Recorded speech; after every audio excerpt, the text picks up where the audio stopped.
আজ থেকে প্রায় 3 থেকে 4 বছর আগে যখন করোনার উপদ্রব হয়েছিল সারা শহরে, তখন নিজেদের বাড়ির উপার্জন করা মানুষগুলোর কাজ ছিল না।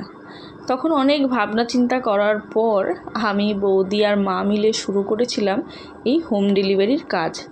নাম রেখেছিলাম অন্নপূর্ণা কিচেন। সত্যি বলতে এত বছরে প্রচুর মানুষের থেকে অনেক সাফল্য পেয়েছি, অনেক ভালোবাসা পেয়েছি।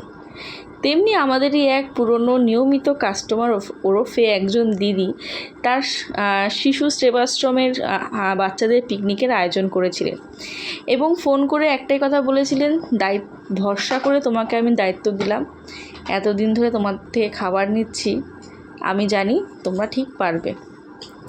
তো যথারীতি ভরসা করে দায়িত্ব দিয়েছিলেন 75 জনের অর্ডার। যেহেতু বাচ্চারা খাবে সেহেতু হালকা খাবারেরই অর্ডার করেছিলেন। মেনুতে ছিল ভাত, ভেজ ডাল, 5 মেশালি তরকারি, আলু ভাজা, ফুলকপি পনির, চাটনি, পাঁপড়, মিষ্টি।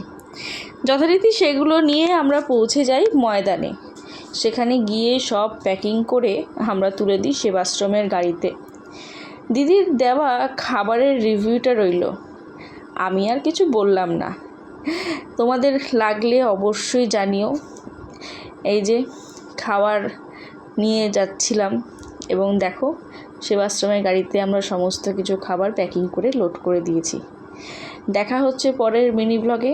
ভালো থেকো সবাই, প্রয়োজন হলে অবশ্যই কন্ট্যাক্ট করো কিন্তু।